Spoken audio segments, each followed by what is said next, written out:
Y los invitamos entonces a escucharnos cada lunes a las 22 horas en la radio pública de Marcos Paz, FM 90.7, Volver a la Tierra, la voz del grupo de reflexión rural y particularmente la voz de nuestra página que se llama igual, Volver a la Tierra, www.volveralatierra.com.ar.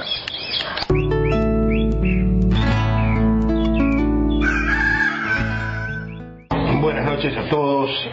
Este es un nuevo programa de Volver a la Tierra.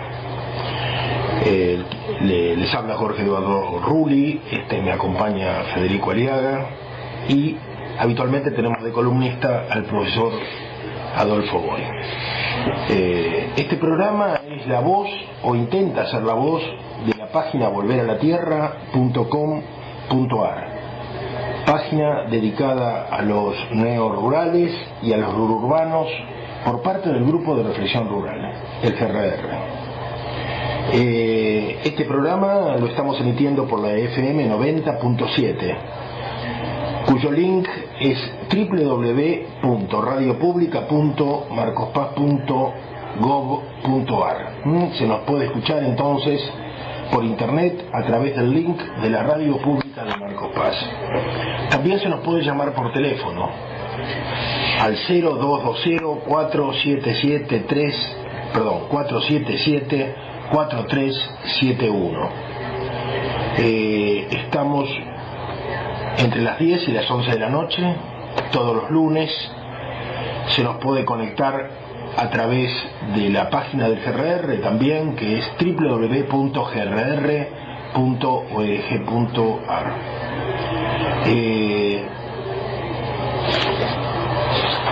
Si tuviera que elegir una frase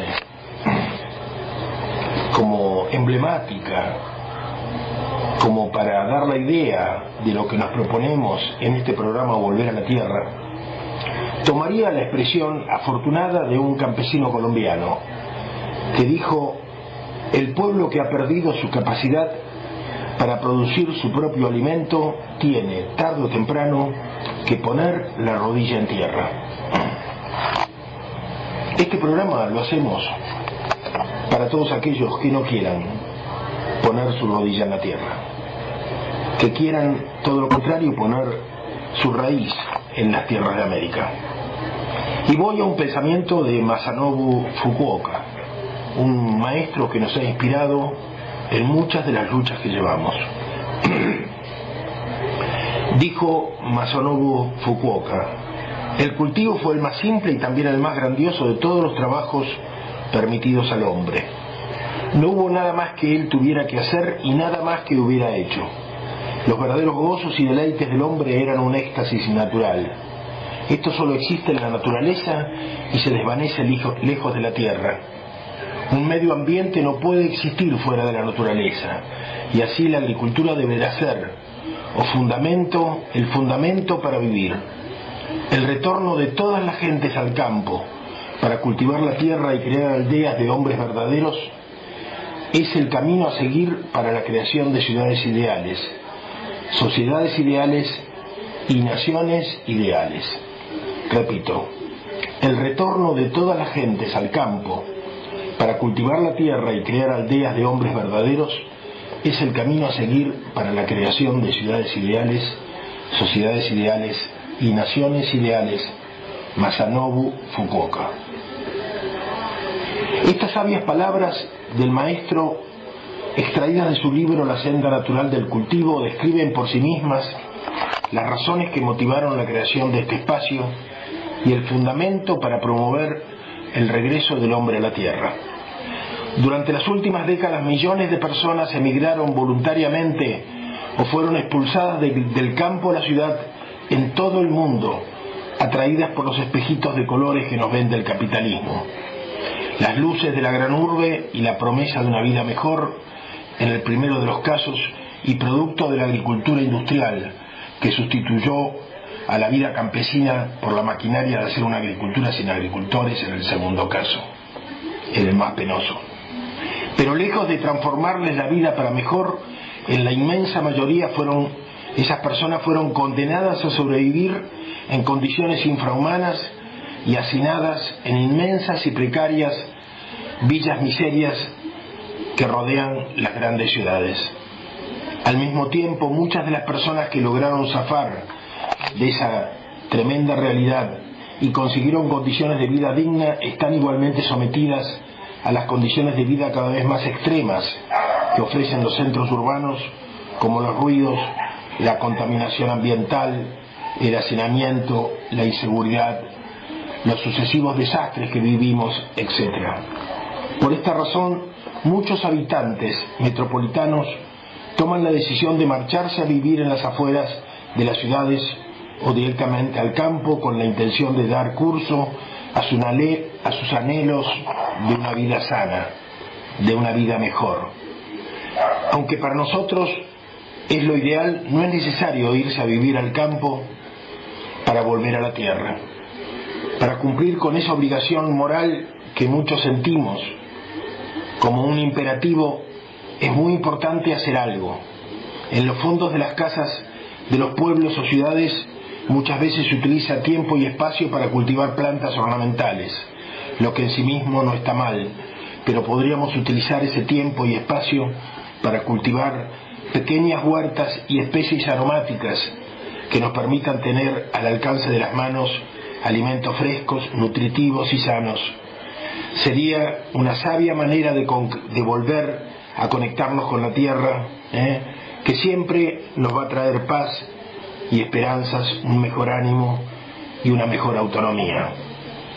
Bienvenidos entonces a este programa Volver a la Tierra, todos aquellos que valoran vivir cerca de la tierra, cuidando y protegiéndola, y fundamentalmente aquellos que, cansados de la agitación urbana, se proponen retornar al campo en busca de otro estilo de vida, más sencillo, en contacto pleno con la naturaleza y del modo más autosuficiente posible. Gracias por acompañarnos en esta aventura. Este es el programa Volver a la Tierra del Grupo de Reflexión Rural.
noches, nuevamente en Volver a la Tierra.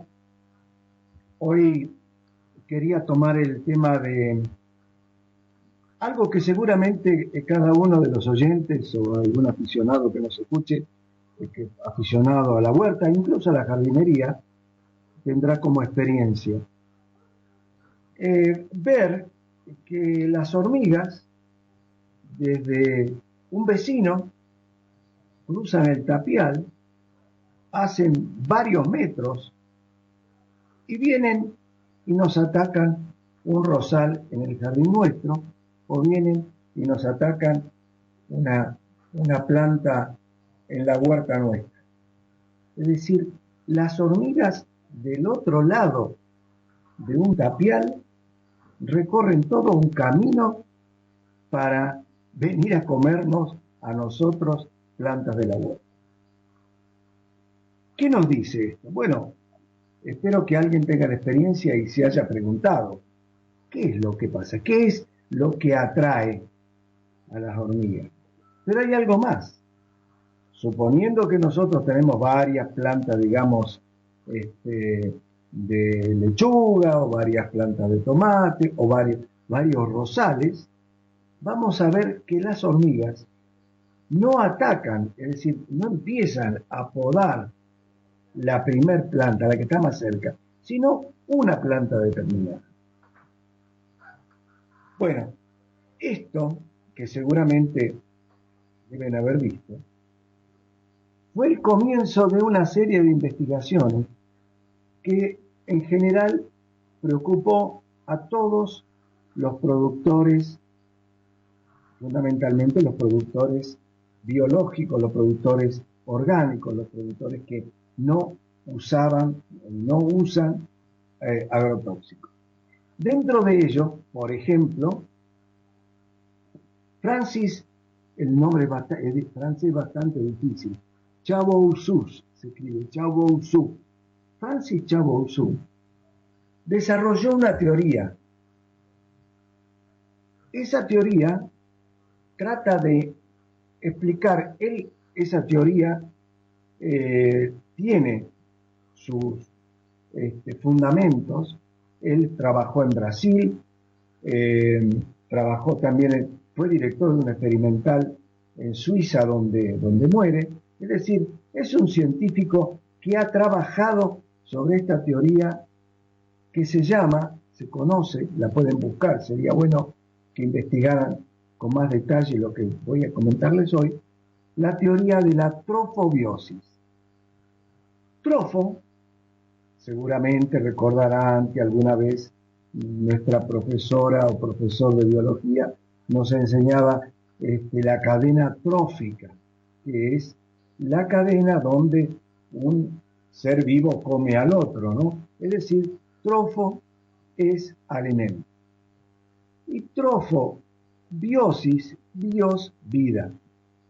Básicamente, la teoría de Francis Chabouzou dice que la vida va donde está el alimento. Fíjense, parece medio elemental el concepto, ¿no? Pero es bastante interesante, y pocas veces, yo confieso que en mi carrera, mientras yo estudiaba y luego de recibido, cuando también hice mi especialización, mi posgrado, jamás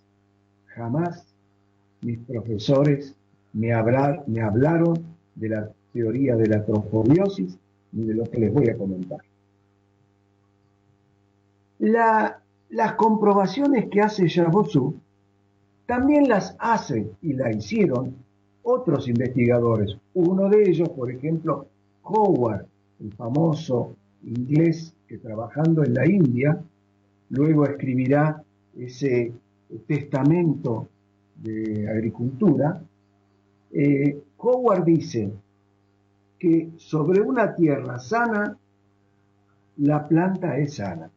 Y explico con esta base, que es, bueno, justamente lo que trabajó y experimentó Chabouzou, es que cuando una planta crece en una tierra sana, con fertilidad adecuada, esa planta no es alimento para insectos, para hongos, para virus. Es decir, es una planta sana. Vayan pensando que también hay una gran similitud cuando hablamos de los seres humanos. Pero sigo con la teoría de la trofobiosis. Como todos sabemos, las plantas son las únicas que elaboran su propio alimento. Es decir, con el dióxido de carbono, más agua, más la luz solar, producen azúcares y oxígeno que vuelve al aire, ¿verdad? Esto es la síntesis de alimentos. Es decir, las plantas producen su propio alimento y se llaman autónomo, autótrofas.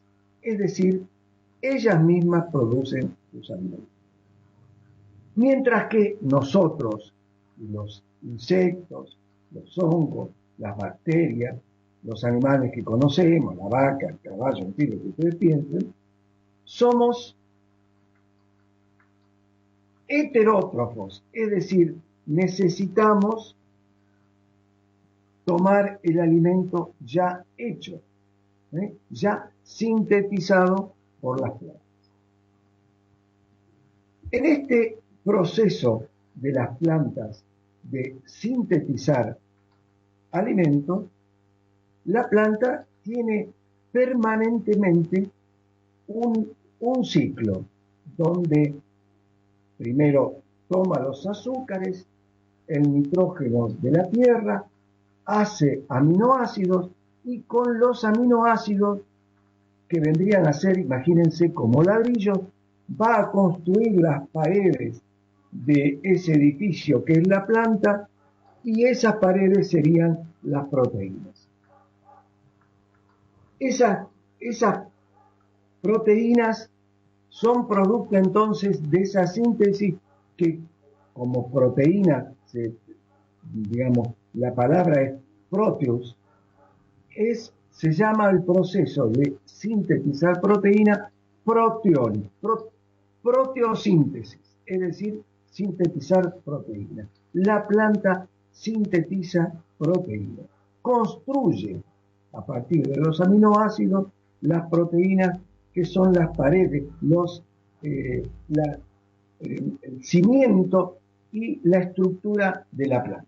Bien, cuando los organismos que atacan nosotros, por ejemplo, los hongos, los virus, las bacterias, nosotros tenemos aparato digestivo y consumimos una planta, digamos, comemos un tomate y en nuestro intestino ese tomate o un pedazo de carne, digamos así, se va a digerir. Durante la digestión, ese alimento se fracciona en pequeñas partes, es disgregado, ahí está la palabra, viene de lisis, de lisiar, partir, lesionar, fragmentar, que lisis quiere decir degradar.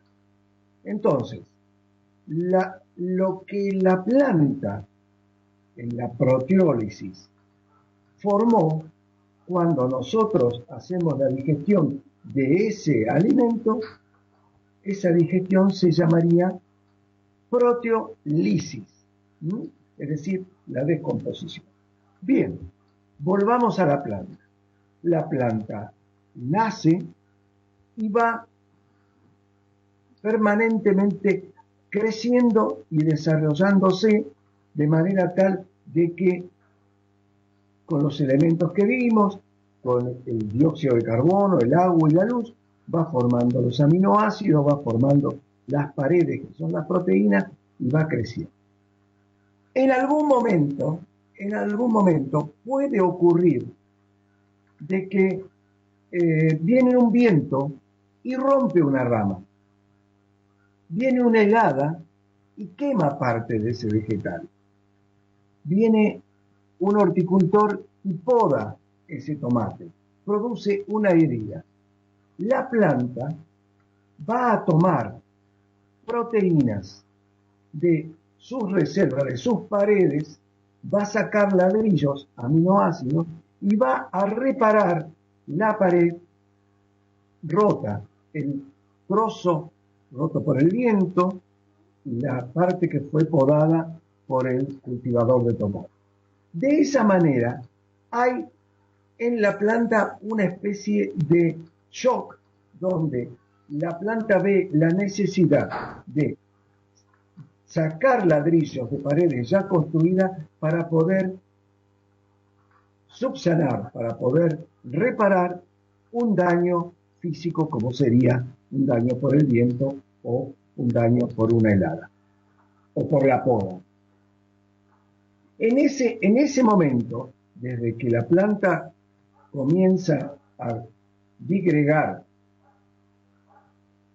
en la pared la proteína, hay en la savia de la planta una cantidad de elementos muy simples, azúcares simples, hay aminoácidos que son los que en realidad necesitan los hongos, los virus, los pulgones, los insectos, que no tienen aparato digestivo nosotros para hacer la proteólisis. Es decir, el pulgón necesita una sustancia muy simple para que directamente él la transforme en su cuerpo. Es decir, no tiene aparato digestivo. La hormiga, el pulgón, los hongos, los insectos en general, tienen una capacidad que hace que puedan detectar a la manera de un GPS cuál es la planta que está sufriendo, es decir, que de alguna manera está rompiendo proteínas, haciendo proteólisis por alguna razón de rotura, de helada, de daño, y que en su savia tiene estos elementos que ese pulgón, que ese insecto necesita. Esto lo detectan los insectos, en este caso que estoy dando como ejemplo el pulgón, a mucha distancia. Y la hormiga también. Tienen esa capacidad. De la misma manera que, eso es más conocido, los insectos tienen la capacidad de detectar, el macho detecta a la hembra por lo que se llaman feromonas. Y esa detección incluso se ha comprobado que tiene alcance de kilómetros. De la misma manera, los insectos, en este caso insisto, los pulgones, por ejemplo, detectan la planta, la cual le está ofreciendo el alimento que necesita. De ahí el término trofobiosis, es decir, que la vida va a ir donde está el alimento. Ahora bien, eso nosotros lo podemos palpar, decía, en este caso de la hormiga, que viene de lejos, pasa un tapial, recorre muchos metros. Ustedes no se preguntaron, muchas veces uno se pregunta por qué la hormiga es tan estúpida, entre comillas, y hace tantos metros para ir a comer esa planta de durazno o esa planta determinada. Evidentemente, nosotros deberíamos entender que las hormigas detectaron que esa planta es la que está en alguna forma está sufriendo un desorden y es el momento de atacar. Un dato interesante es, por ejemplo, para comprobar esta teoría, es que tenemos una planta de naranja, por ejemplo, y la naranja no es, el fruto de naranja, no es atacado por la hormiga directamente. Sin embargo, arrancamos la naranja, nos comemos la naranja previamente pelada y ponemos la cáscara de naranja en el medio de nuestra huerta, y es experiencia de todos que esa cáscara de naranja inmediatamente es atacada por las hormigas. Es más, usamos la cáscara de naranja como atractivo, lo mismo pasa con la mandarina, lo usamos como atractivo para las hormigas, para tenerlas entretenidas. Es decir, mientras la naranja estaba en la planta, ese fruto tenía un equilibrio entre la proteólisis y entre la proteosíntesis. Síntesis, ¿no? Es formar, es unir entre la proteosíntesis y la proteólisis. Arrancada, pelada, ya en esa cáscara de naranja predomina la proteólisis, es decir, la descomposición. Y ahí, entonces, es atacada por las hormigas.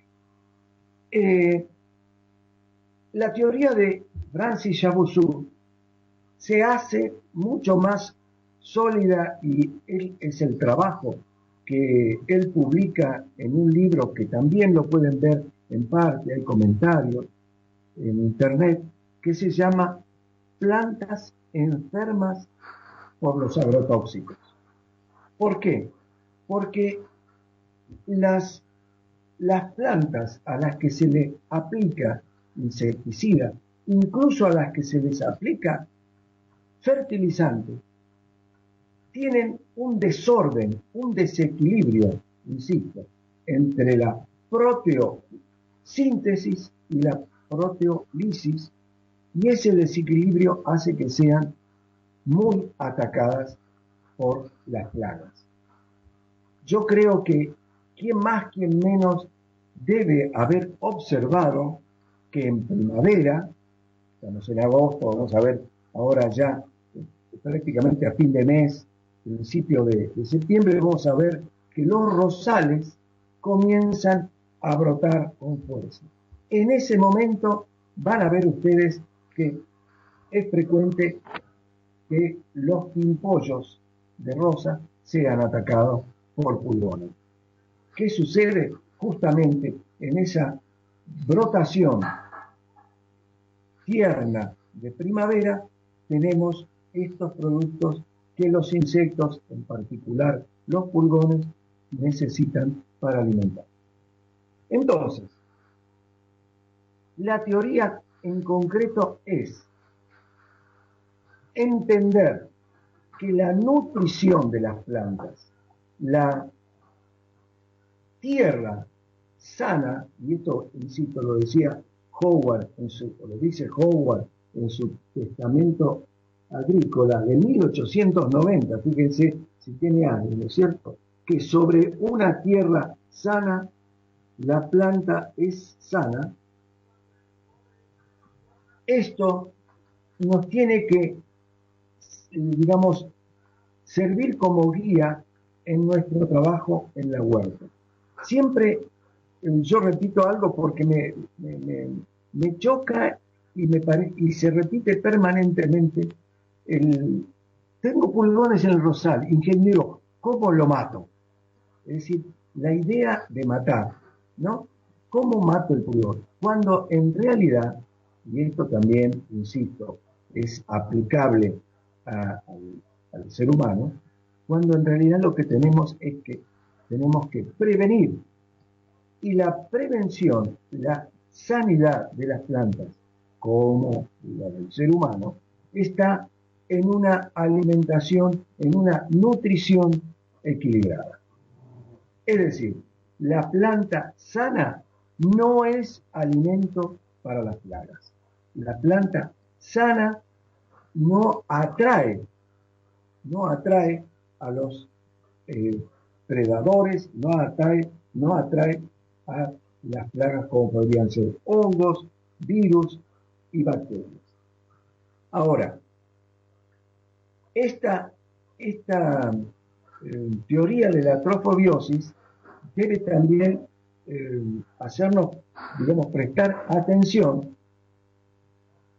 de que el tratamiento que le damos a las plantas, las podas, sobre todo algunas podas que pueden ser muy agresivas, tenemos que compensarla con una buena abonadura, por ejemplo con compost, de manera tal de que siempre pensemos que cuando podamos una planta, es decir, cuando cortamos parte de esa planta, le estamos provocando un desequilibrio. Y en ese desequilibrio vamos a tener, digamos así, la casi seguridad de que puede ser atacado por alguna plaga. Bueno, como siempre, espero haber sido claro, es un gusto y vamos a seguir entonces con estos temas de la producción y sobre todo, insisto, de la producción sin insumos externos, sin agrotóxicos, de la producción que comúnmente llamamos producción orgánica. Será hasta la semana que viene. Buenas noches.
En el aire nuevamente.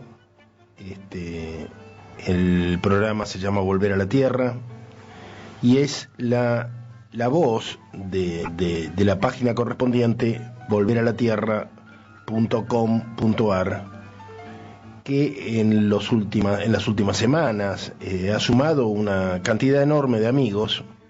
Estamos cerca de los 3.000 amigos de la página, mucha gente que escribe, que nos manda noticias, que nos manda información.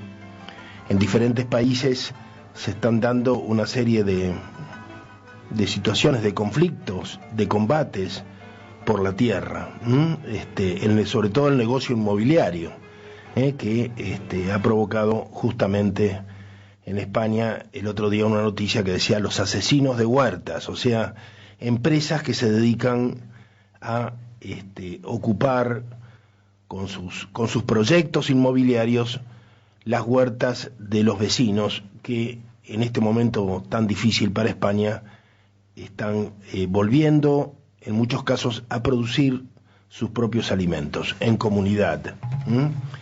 Asesinos de huerta, lo mismo. Nos llegó la noticia en Navaluenga, un compañero nuestro también, por los mismos motivos, fue agredido en el municipio, le arrebataron la cámara con la que estaba filmando. Bueno, hemos dado a conocer este video para mostrar la prepotencia, la brutalidad que impera actualmente, quizá empujado por la situación de desgarramiento, la situación de contracción que se vive, contracción política que se vive actualmente en España. Empiezan a salir, a multiplicarse estos personajes brutales del campo de la política. Bueno, me acompañan en la producción Bernardo Elfman. Hoy también está con nosotros Wanda Galeotti, que es un placer que nos acompañe. Y bueno, es importante que vayan a Volver a la Tierra, a la página volveralatierra.com.ar, donde van a encontrar una videoteca con documentales, con entrevistas, el programa de Huerta de todos los meses, realizado por Adolfo Boy, que es muy interesante, mes a mes, dando las indicaciones precisas acerca de lo que hay que hacer, y especialmente aquello que no van a encontrar en otro lugar.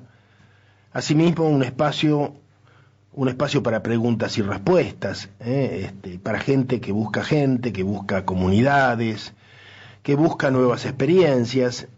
Bueno, es un espacio contenedor. Y, por supuesto, noticias, manuales para diferentes prácticas.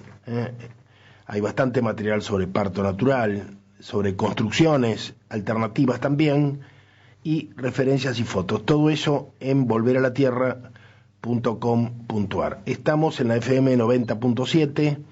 El link de la radio pública por la que se nos puede escuchar es www.radiopublica.marcospaz.gov.ar.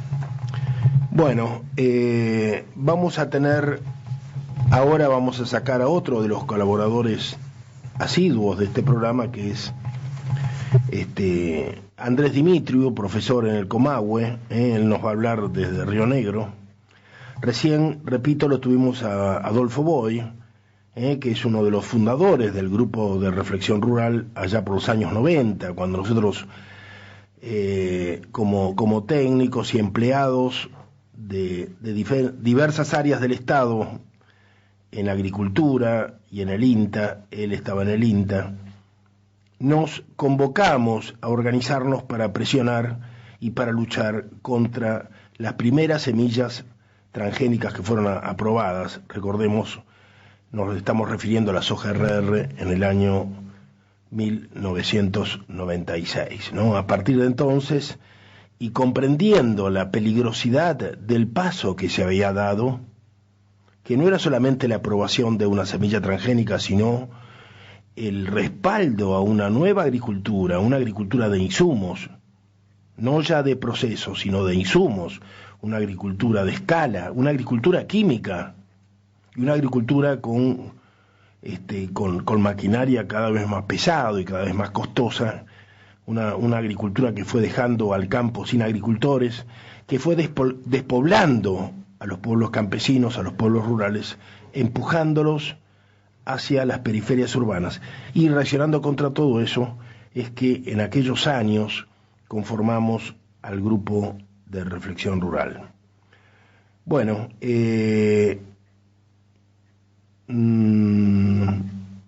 creo que nos quedan pocos minutos. Estamos ya con el audio de Andrés Dimitriu y vamos a escucharlo entonces a nuestro compañero. ¿Qué tal, amigos? Bueno, acá estamos discutiendo en realidad en varios núcleos de debate, de reflexión, desde hace mucho tiempo, estoy hablando por lo menos 10 años, acerca de un problema que es mundial, que es la crisis de las ciudades. Las ciudades han crecido enormemente y a partir más o menos del 2007, por primera vez hay más personas viviendo en las ciudades que en el campo. Es decir, más de la mitad de la humanidad vive en ciudades, lo que es enorme considerando que, por ejemplo, en la Argentina, hace 100 años, el 90% de la población era rural, es decir, vivía en el campo. Uno iba al campo hace 50 años y recorría y estaba lleno de gente que tenía pequeñas fincas, campos, en diferentes condiciones, pero había una población rural. Había carros, caballos, camionetas, lo que cada uno tuviera, y había una vida rural. Esa vida rural fue transformada por diferentes razones y el pensar la ciudad y qué es lo que entró en crisis es algo que nos importa mucho. Por lo pronto, bueno, yo sugiero a los que tienen un poco de tiempo y ganas empezar con un trabajo enorme, fundamental, escrito por nuestra compañera Lilian Joensen, que se llama Urbanización en América Latina. El título no dice mucho, porque supongo que habrá sido tímida para poner algo más fuerte en el título, Lilian, pero está en la página de Parar el Mundo. Es un documento absolutamente imprescindible y creo que es un flechazo en el medio de los que teorizan la ciudad en términos estéticos, como si la ciudad fuera nada más que un lugar para poner algunos lindos edificios, monumentos, plazas y estaciones de tren, y que alrededor de eso se van sumando personas. Eso no es así. En realidad las ciudades son parte de una enorme cantidad de situaciones. Por ejemplo, voy a ir directamente al punto. No es lo mismo vivir hoy en día en el campo, en Santiago del Estero, en el interior de Chaco, en otro lugar, que en Rosario. Es decir, cualquier capanga, cualquier poderoso local puede entrar a un campo y intimidar al poblador. En cambio, si ese mismo capanga tuviera que ir a un barrio periférico de Rosario, lo pensaría dos veces. ¿Por qué? Porque se encuentra con 10.000, 15.000, 20.000 vecinos que lo van a mirar de otra manera. Es decir, que las ciudades tienen, por un lado, la ventaja de amucharse, pero también son parte de una crisis mayor, donde muchísimos factores han hecho crecer las ciudades de una manera que ya supera lo humanamente posible, y el accidente de los trenes, los accidentes que hemos tenido y las condiciones en las que viajan las personas en las grandes ciudades lo demuestran, pero además sus caras tristes, grises, absolutamente ya deformados físicamente. Es decir, las personas que llegan a los 60 años a jubilarse, a los 70, etcétera, terminan interiormente con destruidos por la rutina, por la subordinación, por seguir órdenes, y además físicamente, bueno, sea por diferentes razones, se van, digamos, de alguna manera anulando personalmente, y solamente los que se dedican, digamos, a un consumo disfrazan su crisis interior por medio de colorinche adquirido en las vitrinas que proliferan en las ciudades. Lo que me parece es que hay, por supuesto, cuando uno habla de ciudades piensa, hoy vienen urbanistas, o sea, arquitectos que planifican grandes regiones de una ciudad, seguramente en favor más de grandes consorcios inmobiliarios que a favor de la cuestión pública y de la administración pública, o de geógrafos. En ambas tradiciones me parece todavía falta un gran trecho, si bien en la geografía se está discutiendo algo que se llama el urbanismo neoliberal, que es donde el mejor ejemplo sería que uno tiene en las ciudades espacios como Puerto Madero o la costanera de Rosario y cosas así, que es algo que viene desde hace un cierto tiempo, en el cual es más lindo mirar el mar, un lago, un río, que quedarse adentro y no entender muy bien dónde uno está parado. pero al mismo tiempo genera grandes divisiones sociales. En la modernidad, la ciudad era el sinónimo de escaparle al riesgo de vivir en el campo. Bueno, eso era así cuando teníamos un campo peligroso, donde todavía había bosques en Europa, donde todavía había la posibilidad de encontrarse con indígenas en el interior el blanco había provocado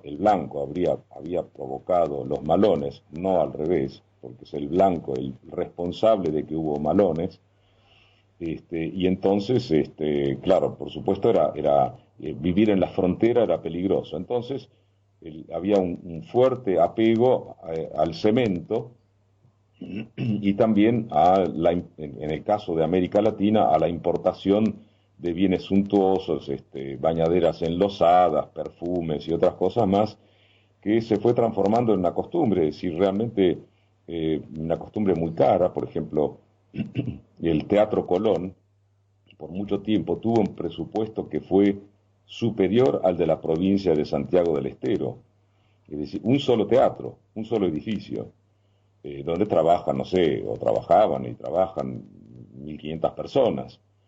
Pero y hay que ver que varios edificios de la capital federal tienen un costo enorme, y alrededor de ese costo se genera como una especie de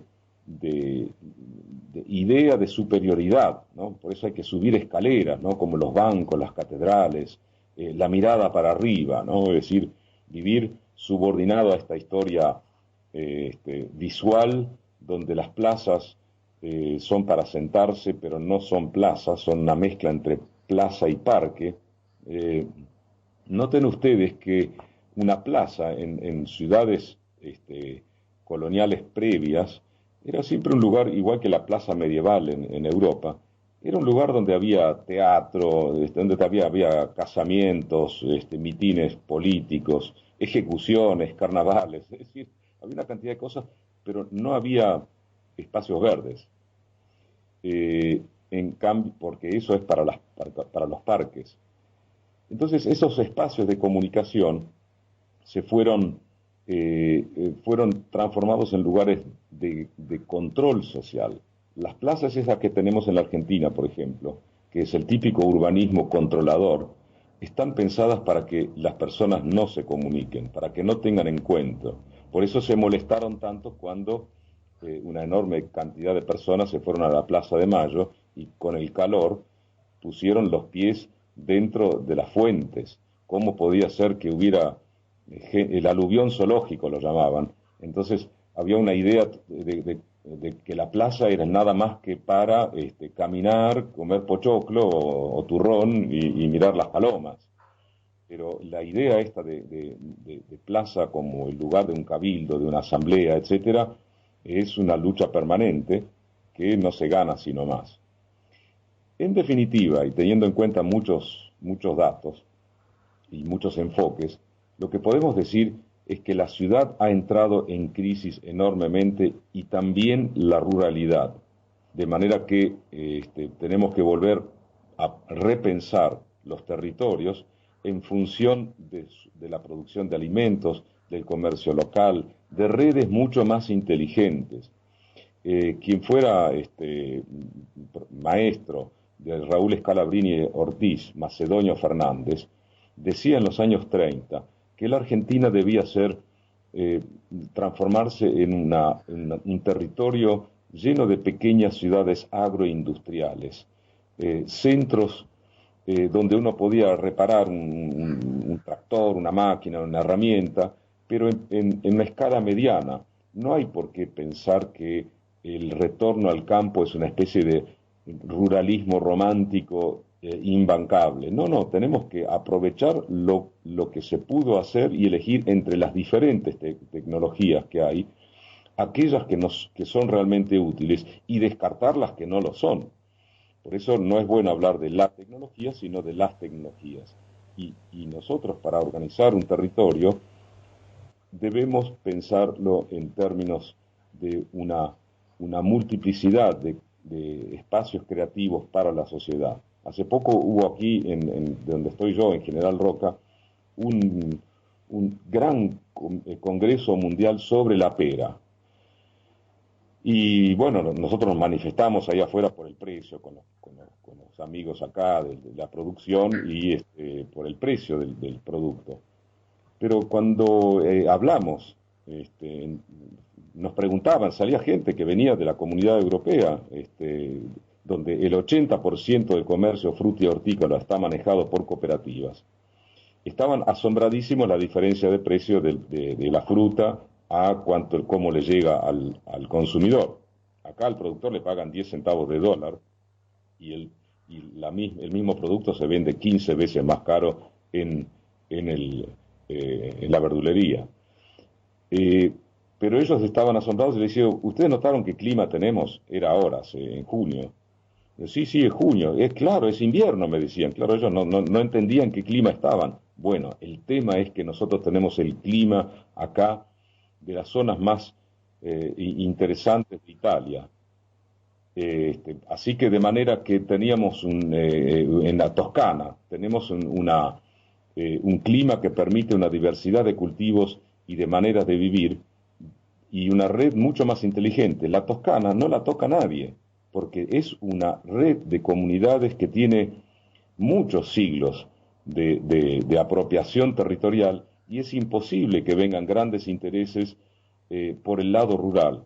Los grandes intereses, sin embargo, provienen de las grandes crisis. Por ejemplo, Italia está siendo dominada, aunque uno no lo crea, por la hiperproducción china que está entrando en una crisis monumental. Agárrense porque esa viene muy grande. Y ahora viene otro documento más que viene por el lado de la crisis ambiental, en la cual Estados Unidos quiere cuidar su propio patio interior, no el patio trasero, por medio de un programa de negocios con la energía, en el cual esperan reducir la contaminación local y nada más que eso. Nosotros tenemos una sola visión, un solo sueño posible, me parece, que es el de aumentar la densidad creativa en pequeñas redes asociadas entre sí, fuertes, poderosas, inteligentes, y eso vaya constituyendo un territorio nacional insitiable, como decía Macedonio Fernández. Bien, gracias por habernos acompañado, nos despedimos y los esperamos el próximo lunes a las 10 de la noche.